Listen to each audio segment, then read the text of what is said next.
बिहार चुनाव से पहले सबसे बड़े इंटरव्यू में न्यूज 18 नेटवर्क के editor in chief Rahul Joshi से खास बातचीत में गृह मंत्री अमित शाह ने दावा किया कि बीजेपी की सीटें कम आए या ज्यादा, मुख्यमंत्री नीतीश कुमार ही बनेंगे। एक साल पहले आपने हमसे कहा था, जो कि बहुत बड़ी खबर भी बनी थी, आपने उस वक्त ऐलान किया था कि आप बिहार का चुनाव नीतीश कुमार के नेतृत्व में लड़ेंगे। और उस वक्त कुछ लोगों ने इस पर कमेंट भी किया, कहा कि ऐसा नहीं है, हो सकता है बीजेपी अकेले जाए, पर आपने उसी एक साल पहले इसका ऐलान कर दिया था। तो 2015 और आज इसको आप कैसे देखते हैं? उस वक्त आप नीतीश जी के खिलाफ थे, आज आप नीतीश के साथ हैं, तो इस चुनाव में आपका आंकलन क्या है?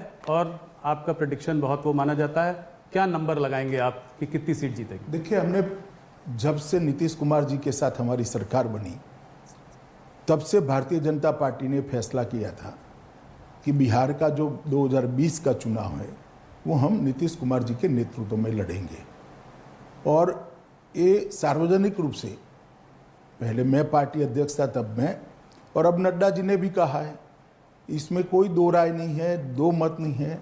मैं आज फिर से दोहराना चाहता हूँ कि चुनाव बिहार में श्री नीतीश कुमार के नेतृत्व में लड़ा जा रहा है और नरेंद्र मोदी जी एनडीए के सर्वमान्य प्रमुख नेता हैं, उनके नेतृत्व में लड़ा जा रहा है।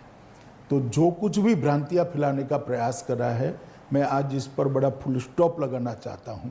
नीतीश कुमार ही बिहार के अगले मुख्यमंत्री होंगे। अगर भारतीय जनता पार्टी की सीट ज़्यादा आएंगी तब भी? देखिए, अगर मगर का सवाल ही नहीं है। एनडीए को 2/3 बहुमत मिलने जा रहा है और नीतीश कुमार जी मुख्यमंत्री बनेंगे। तो ये आपका प्रेडिक्शन है? जी। इसमें अगर बीजेपी की ज़्यादा सीटें आएंगी तो भी मुख्यमंत्री नीतीश जी ही बनेंगे? देखिए राहुल जी, कुछ कमिटमेंट इस प्रकार के होते हैं जो सार्वजनिक तौर पर किए जाते हैं और उसकी पालना होती है।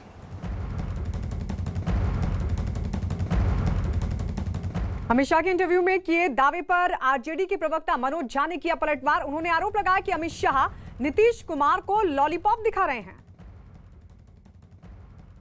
अगर हसीन सपने ही देखने हैं 10 नवंबर तक तो आप आजाद हैं।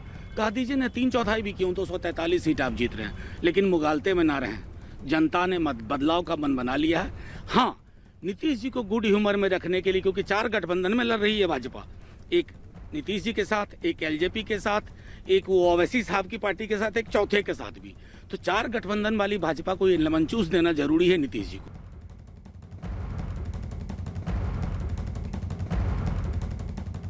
तो आरजेडी के प्रवक्ता ने साफ तौर पर कहा कि कई गठबंधनों के साथ चुनावी मैदान में उतरने जा रही है बीजेपी, और कहीं ना कहीं बीजेपी और जो नीतीश कुमार को लॉलीपॉप दिखा रही है बीजेपी। हम सीधे रुक कर लेते हैं, वरिष्ठ पत्रकार शेष नारायण सिंह जी इस वक्त हमारे साथ जुड़ गए हैं। शेष नारायण जी, यही बात आरजेडी की तरफ से और वही बात जनता कह रही कि कंफ्यूजन तो अभी भी है। ये कौन किसके साथ है और किसके साथ नहीं है इस खींचतान में? आपको क्या लगता है कि एलजेपी से नुकसान सबसे ज्यादा किसको होने वाला है, और क्या इस खींचतान में कहीं ना कहीं फायदा विपक्ष को देखते हैं आप?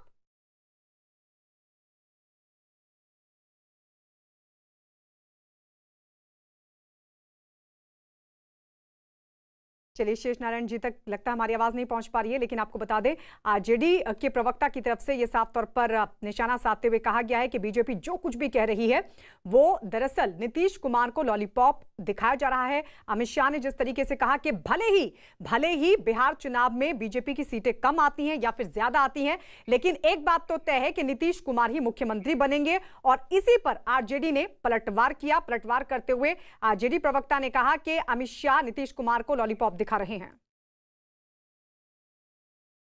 न्यूज 18 को दिया अमित शाह के इंटरव्यू पर जेडीयू के कार्यकारी अध्यक्ष अशोक चौधरी ने अपनी राय रखी। उन्होंने दावा किया कि एनडीए को लेकर जो लोग भ्रम फैला रहे थे, अमित शाह के बयान से उनके गाल पर तमाचा पड़ा है।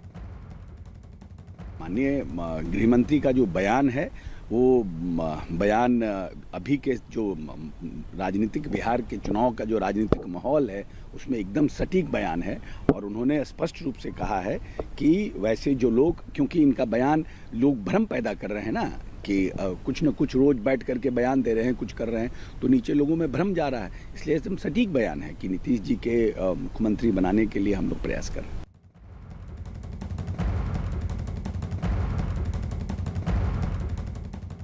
वरिष्ठ पत्रकार शेष नारायण जी हमारे साथ है। शेष नारायण जी, अब ये जो खींचतान चल रही है, इस सब के बीच के कौन किसके साथ है, इसमें किसको कितना फायदा और कितना नुकसान? क्योंकि आरजेडी सीधा ये आरोप लगा रही है कि बीजेपी के तो कई गठबंधन है और अमित शाह सिर्फ लॉलीपॉप दिखा रहे नीतीश कुमार को। देखिए, आरजेडी वहां पे राजनीति करने के लिए ही है और वो जो उनकी कमजोर मुकाम है उस पर हिट कर रहे हैं। चिराग पासवान के अलग होने के फैसले ने बीजेपी को निश्चित रूप से एनडीए गठबंधन को कमजोर किया, इसमें कोई दो राय नहीं है। लेकिन कितना कमजोर कर पाएंगे वो महत्वपूर्ण है और ये आने वाला समय बताएगा। अभी आज अमित शाह का इंटरव्यू नेटवर्क न्यूज 18 पे दिखाया गया है और उसके बाद वो जमीन तक कब पहुंचता है, क्या होता है, उसका रिएक्शन क्या होता है। और बीजेपी के जो कार्यकर्ता हैं, अगर वो हर क्षेत्र में जेडीयू के पास की कार्यकर्ताओं के समर्थन में भी पूरी ताकत से जुटे नजर आएंगे तो ये बेअसर हो जाएगा। लेकिन अगर वो जहां पे बीजेपी उम्मीदवार हैं वहीं पे मेहनत करते रहेंगे, वहां तो चिराग पासवान ने कही दिया हम इनके साथ हैं। और अभी रामेश्वर चौरसिया हमारे रिपोर्टर को बता रहे थे कि नहीं वो सब कागजी बातें हैं, ऊपर यहाँ नीचे हम लोग सब बीजेपी और हम एक हैं, एलजेपी बीजेपी गठबंधन है। तो इसको इनको दूर करना पड़ेगा और फौरन से पेशतर करना पड़ेगा, क्योंकि राजनीति में बहुत समय नहीं होता है। तो ये सच्चाई है कि इस वक्त कंफ्यूजन फुल है और आगे क्या तस्वीर उभरती है वो देखने की बात है। लेकिन ये क्या कंफ्यूजन, क्योंकि चुनाव में अब ज्यादा वक्त भी नहीं बचा है, ये दूर हो पाएगी या नहीं हो पाएगी? भले ही चिराग पासवान युवा हैं, इतना एक्सपीरियंस नहीं है, लेकिन देखिए किस तरीके का पासा उन्होंने फेंका है कि अब बीजेपी को बार बार ये साफ करना पड़ा कि एलजेपी हमारे साथ नहीं है। इस सबके बीच न्यूज 18 को दिए इंटरव्यू में गृह मंत्री अमित शाह ने दावा किया कि बिहार में एनडीए की 2/3 बहुमत से जीत होगी और नीतीश कुमार मुख्यमंत्री होंगे, जिस पर कांग्रेस के नेता पृथ्वीराज चौहान ने पलटवार किया और दावा किया कि बिहार चुनाव में नीतीश कुमार नहीं जीत रहे हैं। बिहार में जो चुनाव होंगे उसके लिए सीएम फेस होंगे नीतीश कुमार। चाहे बीजेपी की सीट्स भी ज़्यादा आ जाए तो भी नीतीश कुमार को ही मुख्यमंत्री बनाया जाएगा। देखिए, एक तो ये चुनाव बीजेपी और नीतीश कुमार नहीं जीत रहे हैं, लेकिन अगर मान भी लिया जाए कि जो अमित शाह कह रहे हैं तो उसमें कितनी सच्चाई है। नीतीश कुमार अगर मेजॉरिटी पाकर अगर कोalition के मुख्यमंत्री बनते तो उनका जो एक अधिकार होता है सरकार पर वो अलग होता है, लेकिन अगर वो माइनॉरिटी के मुख्यमंत्री होंगे और तो पीछे से बीजेपी दिल्ली से बैकसीट ड्राइविंग करेगी तो मैं समझता हूँ ये अरेंजमेंट बहुत ज़्यादा दिन नहीं चलेगा। सवाल ये है कि राम विलास पासवान जी का ग्रुप जो है आज वो नहीं रहे हैं, लेकिन उनके जो सुपुत्र हैं वो नीतीश कुमार जी के कैंडिडेट के खिलाफ अपने कैंडिडेट खड़े करेंगे और बीजेपी को समर्थन देंगे। तो किसने ये कूटनीति बनाई है? इसलिए पूरा विश्वास नहीं होता कि जो अमित शाह कह रहे हैं वो सही है।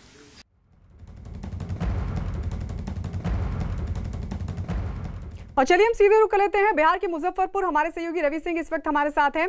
चिराग पासवान के प्रधानमंत्री में आस्था ने अब ये स्थिति पैदा कर दी है कि बीजेपी बार बार सफाई दे रही है कि एलजेपी से हमारा कोई लेना देना नहीं है, लेकिन विपक्ष को भी मौका दे दिया है। जहां एक तरफ आरजेडी सवाल खड़े कर रही है तो वहीं अब कांग्रेस ने भी ये कह दिया है कि जेडीयू नहीं जीत रहे, नीतीश कुमार नहीं जीत रहे हैं। उधर रवि, जनता क्या समझ पा रही है?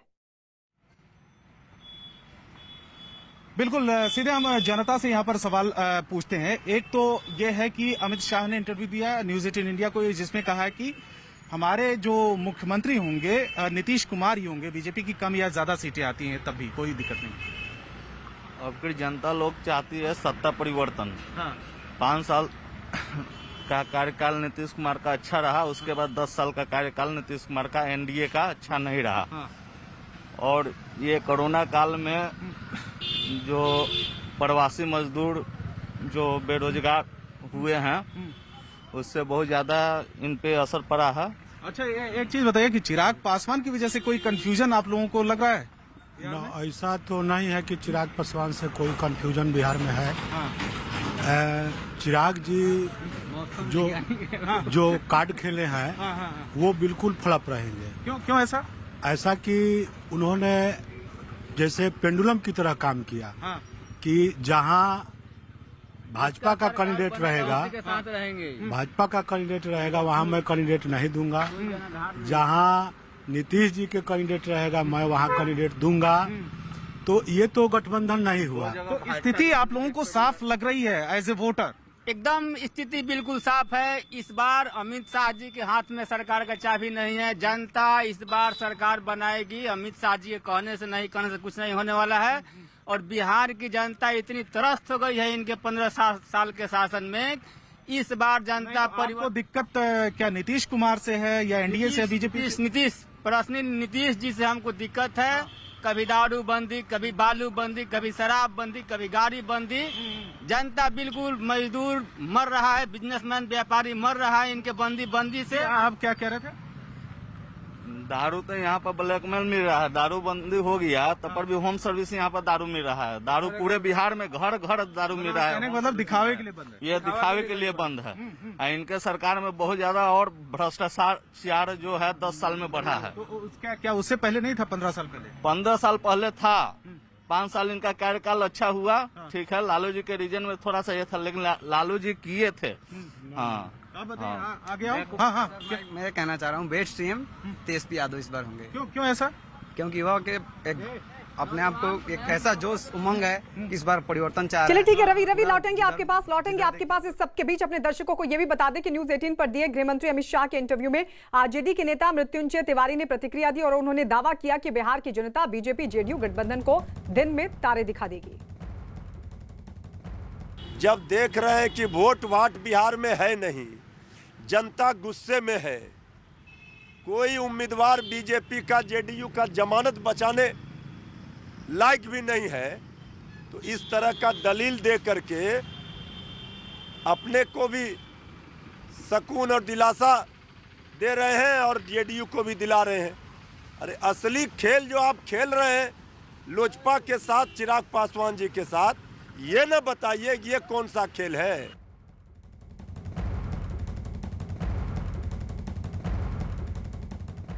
बिहार बीजेपी के पूर्व अध्यक्ष गोपाल नारायण सिंह ने दावा किया कि एलजेपी से कंफ्यूजन है, ऐसे में पार्टी को इस पर भ्रम दूर करना चाहिए। पहले से ही ये लोजपा के लोग जो चिराग पासवान हैं वो नीतीश जी के खिलाफ में बोलते रहे, उसके बावजूद भी एनडीए में हैं। तो एनडीए में रहते हुए एक धड़ाला दूसरे धड़ाल का विरोध करे, ये तो कन्फ्यूजन क्रिएट हो ही रहा है। इसका असर भारतीय जनता पार्टी में पड़ेगा, क्योंकि भारतीय जनता पार्टी के बहुत से वरिष्ठ कार्यकर्ता जो इनको टिकट नहीं मिला वो अपने एलजेपी के साथ बैठ के संबंध बना के टिकट चुना ले रहे हैं। इसलिए हमारे जो पूर्व अध्यक्ष हैं, हमारे होम मिनिस्टर साहब जो कहा है अमित शाह जी ने, तो भ्रांति को दूर करना चाहिए और लोकल स्टेटस पर इसको दूर करना चाहिए। शेष नारायण जी हमारे साथ लगातार बने हुए। शेष नारायण जी, वही बात जो बीजेपी के पूर्व अध्यक्ष भी मान रहे हैं कि कंफ्यूजन तो अभी है। अमित शाह ने स्पष्ट तो कर दिया है कि जेडीयू और बीजेपी ही चुनाव में है और हमारा एलजेपी से कोई संबंध नहीं है, लेकिन ऐसे कई नाम सामने आए कि जब बीजेपी में टिकट नहीं मिला उन कैंडिडेट्स को, बीजेपी लीडर्स को, तो उनको एलजेपी की तरफ से टिकट दे दिया गया। तो क्या आपको लगता है कि इस पर भी स्थिति स्पष्ट करनी चाहिए, तब कहीं जाकर जो कंफ्यूजन पैदा हुआ है वो कुछ हद तक दूर होगा, क्योंकि अब वक्त भी ज्यादा नहीं बचा चुनाव को? ओरिजिनल स्ट्रेटजी तो चिराग पासवान की यही थी कि बीजेपी से निकले हुए कुछ लोगों को वो टिकट दे देंगे और जनता में प्रशासन ये देंगे कि बीजेपी के साथ हैं। नरेंद्र मोदी जी की फोटो और पोस्टर वगैरह की भी बात चली थी। तो नरेंद्र मोदी की लोकप्रियता को इनकैश करके नीतीश कुमार को नुकसान करने के लिए। लेकिन यहाँ दिल्ली में जो बीजेपी के नेताओं से हमारी बात हुई है, उनका ये कहना है कि भाई अगर ये नीतीश को नुकसान पहुंचा, चलो मान लिया इन्होंने नुकसान पहुंचाया, तो हमारी तो सीट गई। तो नीतीश को हरवाना बीजेपी की लीडरशिप का उद्देश्य बिल्कुल नहीं है। वो चिराग पासवान को अभी तो ठीक है भाई, पारिवारिक संबंध है और बड़ा अच्छा है, लेकिन जेडीयू ने तो सीधा शर्त लगा दी है कि इनको कोई राज्यसभा का भी प्रॉमिस नहीं किया जाएगा और इनको वहां रामविलास की जगह पे मंत्री भी नहीं बनाया जाएगा। तो कुल मिला के माहौल ऐसा है कि चिराग पासवान के लिए बहुत ही कठिन यात्रा है और अकेले दम पे कितनी सीटें होती हैं, क्योंकि बीजेपी, आप मान लीजिए जितना बीजेपी को हम समझते हैं, जब से अमित शाह ने 2004 मोदी ने चार्ज लिया है अपना राष्ट्रीय स्तर पे, वो हर घर में ये बात पहुंचा देंगे कि चिराग पासवान और कटवाएं, हमारा उनसे कोई लेना देना नहीं।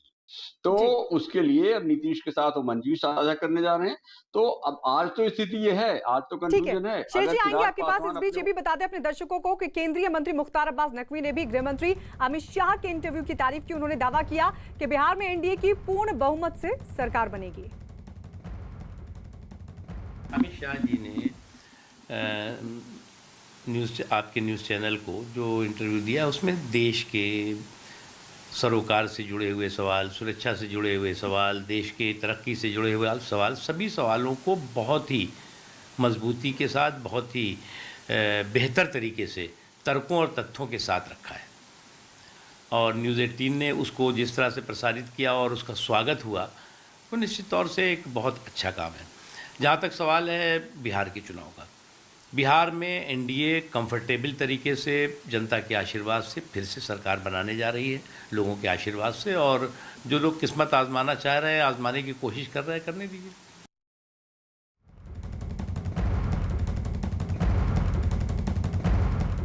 न्यूज 18 के इंटरव्यू में अमित शाह ने बिहार के चुनाव में जीत का दावा किया, जिस पर कांग्रेस के नेता राशिद अल्वी ने किया पलटवार और कहा कि अमित शाह की भविष्यवाणी गलत साबित होगी। अमित शाह जी को मुझे नहीं मालूम क्यों पेशन गोई करने की आदत है। उनकी ये प्रेडिक्शन दिल्ली में फेल हुई है, राजस्थान में फेल हुई है, मध्य प्रदेश, हरियाणा, महाराष्ट्र, हर जगह फेल हुई है। वो भले ही ये कहें कि नीतीश को वो मुख्यमंत्री बनाना चाहते हैं, लेकिन नीतीश को चुनाव हरवाना चाहते हैं। रवि हमारे सहयोगी लगातार बिहार के मुजफ्फरपुर से जनता के बीच मौजूद है। जो बात शेष नारायण जी कह रहे हैं रवि, वो ये कह रहे हैं कि यही तो रणनीति थी चिराग पासवान की, वो इसी तरह का कंफ्यूजन क्रिएट करके प्रधानमंत्री की लोकप्रियता को कैश करना चाह रहे थे, और वहीं बैठे बैठे विपक्ष को भी मुद्दा मिल रहा है इस पूरे गठबंधन को घेरने का। जनता से पूछिए, क्या चिराग पासवान की इस रणनीति को भी समझ रहे हैं लोग? हाँ बिल्कुल बिल्कुल, लोगों से ही पूछते हैं। ये बताइए कि चिराग पासवान किस एक बार भी उन्होंने बीजेपी को अटैक नहीं किया। बीजेपी की जहां कैंडिडेट है वहां पर उन्होंने अपने कैंडिडेट नहीं उतारे। आपको लगता है कि एक कंफ्यूजन चिराग पासवान क्रिएट कर रहे हैं? और दूसरी बात है कि प्रधानमंत्री नरेंद्र मोदी की जो लोकप्रियता है उनको इनकैश करने की कोशिश कर रहे हैं। देखिए, नरेंद्र मोदी के साथ तो चिराग पासवान हैं ही हैं, वो तो खुद बोले हैं, वो अपना स्टेटमेंट भी दिए हैं कि नहीं हम बीजेपी के साथ हैं। और जहां तक चुनाव तो अलग लड़ रहे हैं इंडिया से। दो सीट जो है इनका लालगंज का है, एक और कहीं का है जो बीजेपी का वहां पर कैंडिडेट है, वहां पर वो उतारे हैं अपना कैंडिडेट का कि इसमें कोई समझौता नहीं करेंगे। आप क्या मानते हैं? जैसे सर चिराग जी जो हैं, चिराग जी के तो हम पहले भी बोले हैं कि कहना है कि मैं बीजेपी के साथ हूँ लेकिन नीतीश के साथ नहीं हूँ, और मैं अपना नेता नीतीश को नहीं मानता। अगर सरकार बनेगी तो मैं भाजपा के साथ रहूंगा, भाजपा के मुख्यमंत्री बनेगा, मैं नीतीश को नेता नहीं मानता। उस स्थिति में तो एक खुला ऑप्शन है चिराग के साथ कि नीतीश को अगर नहीं मानते हैं तो फिर कहीं दूसरे जगह भी तो जा सकते हैं। ये तो तय है उनकी। आप लोग रणनीति उनकी समझ रहे हैं। देखिए, चिराग पासवान मौसम वैज्ञानिक है, इनका कोई मायने है नहीं। तो उनके पिताजी को बोला जाता है। हाँ, तो उन्हीं के लड़के हैं ना, बांस के जरिए बांसे न जामेगा। जिनकी सरकार बनेगी उनके साथ ही रहेंगे और कोई बात नहीं। उनको संभावना लग रहा है कि बीजेपी सरकार बना सकती है, इसको छोड़ नहीं सकते हैं। अगर आरजेडी सरकार में आती है तो उसके साथ जाएंगे। ये मौसम वैज्ञानिक है, इनके वक्तव्य का और किसके साथ है नहीं कोई मायने नहीं रखता। देखिए, रामविलास पासवान को यही बात कही जाती थी और फेमस था, और वही अब चिराग पासवान को लेकर लोग कह रहे हैं, क्योंकि तमाम कंफ्यूजन तो जरूर है लेकिन पब्लिक ये समझ रही है कि आखिर में वो चिराग पासवान क्या चाहते हैं। जी ठीक है रवि, लौटेंगे आपके पास। इस सबके बीच ये भी बता दें कि एलजेपी के उम्मीदवार रामेश्वर चौरसिया ने दावा किया कि नीतीश कुमार का नेतृत्व स्वीकार नहीं था, इसलिए अलग रास्ता चुना। उन्होंने अमित शाह के उस दावे को भी सही बताया जिसमें उन्होंने कहा था कि एलजेपी गठबंधन से खुद बाहर हुई थी। सबसे पहले आप लोग अलग चुनाव लड़ रहे हैं एनडीए से। अमित शाह ने कहा कि वो सारी भ्रांतियों को फुल स्टॉप लगा रहे हैं। उनका इशारा कहीं ना कहीं साफ था कि एनडीए जो है वो 4 पार्टियों का भी गठबंधन है, एलजेपी अलग है। देखिए, जो माननीय गृह मंत्री अमित शाह जी ने बोला है ये तो पेपर पर सत्य है, और ये बात सही है कि गठबंधन तो जेडीयू और बीजेपी का है, और एनडीए में रामविलास जी मंत्री थे। एनडीए का गठबंधन एलजेपी से भी केंद्र में है। हाँ, ये बात सही है कि चिराग पासवान जी ने 4 महीने पहले ही एक क्लियर कर दिया था कि हम नीतीश जी के साथ नहीं चल सकते। अमित शाह का कहना है कि चुनाव के बाद गठबंधन जो है एनडीए 2/3 बहुमत से जीतेगा और नीतीश कुमार ही मुख्यमंत्री होंगे, चाहे बीजेपी कम सीटें जीते या ज़्यादा सीटें जीते। तो आप लोग तो नरेंद्र मोदी के नाम पे वोट मांग रहे हैं, कई बार आप लोग कहते हैं कि बीजेपी एलजेपी साथ साथ है। देखिए, चुनाव बाद क्या होगा भविष्य के गर्त में है। हम भी उस पार्टी में 30 साल काम किए, तो हम तो करते ही हैं 185 प्लस 165 प्लस। हर पार्टी चाहती है कि हम ज़्यादा से ज़्यादा जीतें। लेकिन एक बात याद कीजिए, आप आए हैं तो क्षेत्र में घूम लीजिए। हम लड़ रहे हो, चाहे राजेंद्र सिंह जी लोग, भाजपा के लोग लड़ रहे हो, एक चीज़ आपको देखने में पता चल जाएगा, गठबंधन पेपर पर जिससे कर रहे हो, लेकिन जनता और कार्यकर्ता जिसको मानता है, असली गठबंधन वही होता है। शेर जी, ये रामेश्वर चौरसिया तो बहुत बड़ी बात कह रहे हैं। वो कह रहे हैं कि भले ही आप गठबंधन पब्लिकली किसी के साथ भी बोले, लेकिन जनता जो गठबंधन मान रही है वही असली गठबंधन है। यानी वो ये कह रहे हैं कि भले आप कंफ्यूजन दूर करते रहो, लेकिन हम और बीजेपी साथ साथ। ये बाइट अमित शाह के इंटरव्यू सुनने के पहले की है, तो इसलिए उनको, रामेश्वर चौरसिया को हम जानते हैं बहुत अच्छी तरह, हमारे साथ पैनल्स पर हैं, हमारे इनसे काफी हम लोगों का मुकाबला हो चुका है, युद्ध हो चुका है।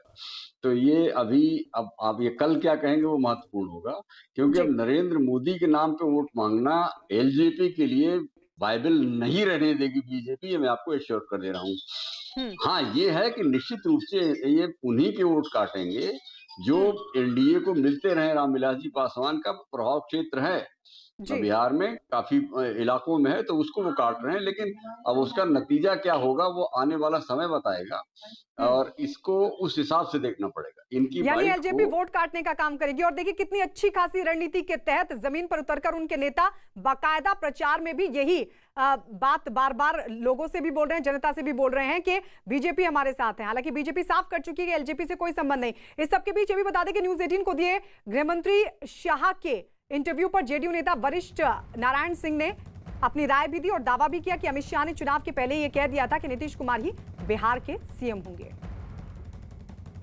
अमित शाह जी ने तो प्रारंभ में ही कह दिया था कि बिहार के मुख्यमंत्री नीतीश कुमार के नेतृत्व में ही चुनाव लड़ा जाएगा। ये भ्रम फैलाने का कोशिश हो रहा था चिराग पासवान जी के द्वारा, और उनको ये लग रहा था कि इस ढंग से करके, कुछ लोगों की आदत होती है कि पहाड़ से टकरा जाओ तुम भी ऊंचा दिखाई पड़ने लगो, तो वही हालत इनकी थी।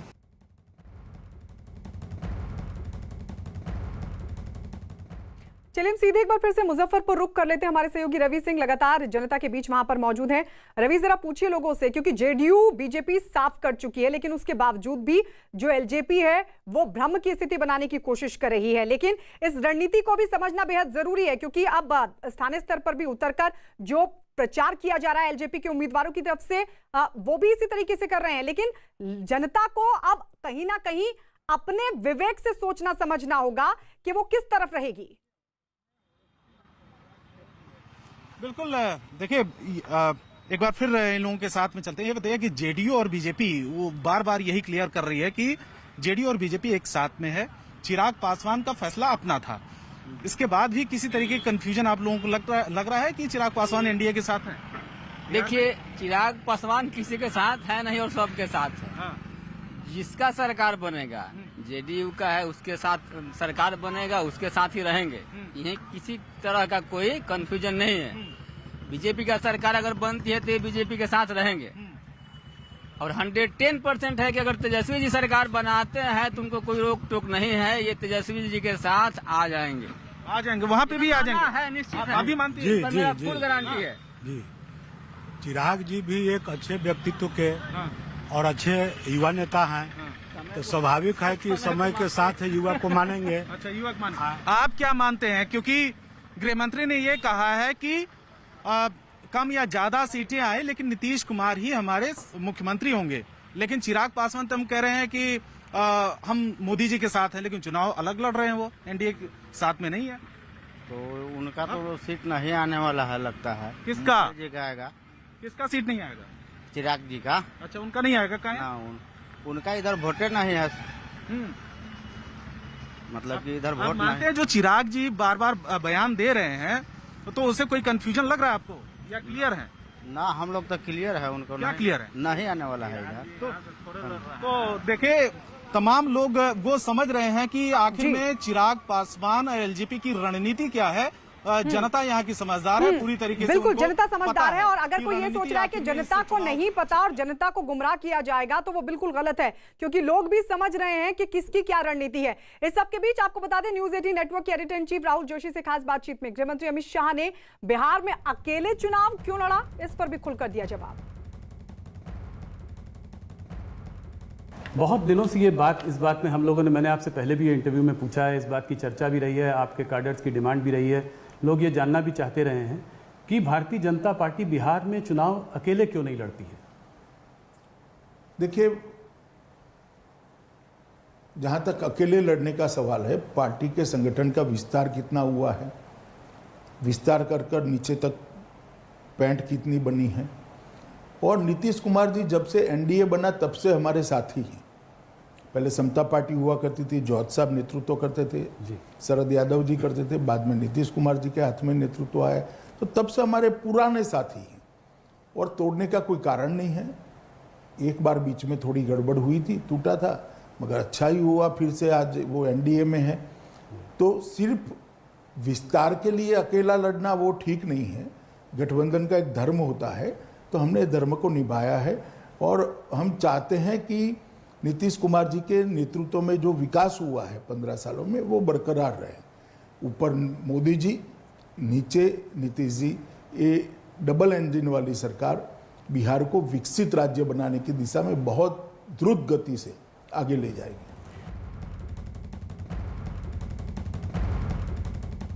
महाराष्ट्र के राज्यपाल भगत सिंह कोश्यारी के सीएम उद्धव ठाकरे को लिखे गए पत्र पर भी गृह मंत्री अमित शाह ने अपनी राय जाहिर की और पत्र लिखते वक्त शब्दों के सही चयन की सलाह भी दी। महाराष्ट्र में जहां पे शिवसेना और भारतीय जनता पार्टी में बहुत ज़्यादा तनाव, बहुत ज़्यादा लड़ाई चल रही है पिछले कुछ महीनों से, वहाँ के गवर्नर भगत कोश्यारी जी ने कहा उद्धव ठाकरे जी से कि आप कब से सेक्युलर हो गए। अभी उनका कुछ दिनों पहले का बयान है। इस बयान को, राज्यपाल से ये बयान आ रहा है, इससे आप पार्टी कैसे देखती है, इसको आप कैसे देखते हैं? देखिए, मैंने पत्र पढ़ा है और एक पासिंग रेफरेंस उन्होंने दिया है, मगर मुझे भी लगता है कि थोड़ा शब्दों का चयन टाला होता तो अच्छा होता। मथुरा में कृष्ण जन्मस्थान के मुद्दे पर भी गृह मंत्री अमित शाह ने न्यूज 18 से खास बातचीत की और उन्होंने इसमें सरकार या फिर बीजेपी के किसी रोल के होने से इनकार किया और इसे कुछ संगठनों का मुद्दा बताया।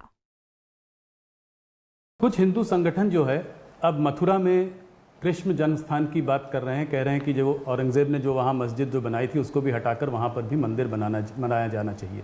इसमें आपकी सरकार और आपकी पार्टी का क्या मतलब? हमारी सरकार का कोई रोल नहीं है, ना पार्टी की प्रतिक्रिया हो सकती है। ये कुछ संगठनों ने अपनी ओर से बात करी है और कोर्ट में गए हैं। ना कोर्ट में हम पार्टी है, ना कहीं पर भी पार्टी है। मैं इस पर कोई टिप्पणी करना नहीं चाहता हूँ। तो राम जन्मभूमि जैसे आप लोगों ने वो किया था, इसको आगे आप सरकार या पार्टी की तरफ से? राम जन्मभूमि हमारा एजेंडा था जी, ये एजेंडा नहीं, और उसको लेकर हम सालों तक एक आंदोलन किए थे। अभी जो संगठन गए हैं वो स्वतः गए हैं और इसमें ना हम पार्टी है, ना इस पर मैं कोई टिप्पणी करना चाहता हूँ।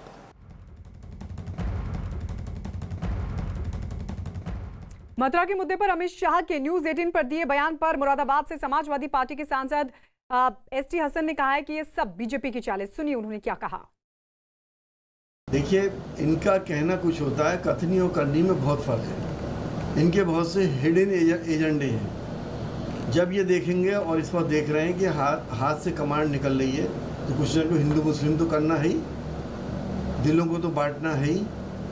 तो वो मैं इससे एग्री नहीं करता कि बीजेपी इसमें इन्वॉल्व नहीं है। ये बाद में फिर मंजर आम पर सब लोगों की समझ में आ जाएगी, जब ये लोग मंजर आम पर आ जाएंगे। हाथरस केस पर भी गृहमंत्री अमित शाह ने न्यूज 18 नेटवर्क के editor in chief Rahul Joshi के सवालों के जवाब दिए। उन्होंने हाथरस की घटना को तूल देने के पीछे विपक्षी दलों की साजिश बताया और साथ ही उत्तर प्रदेश के मुख्यमंत्री योगी आदित्यनाथ के फैसलों की भी सराहना की।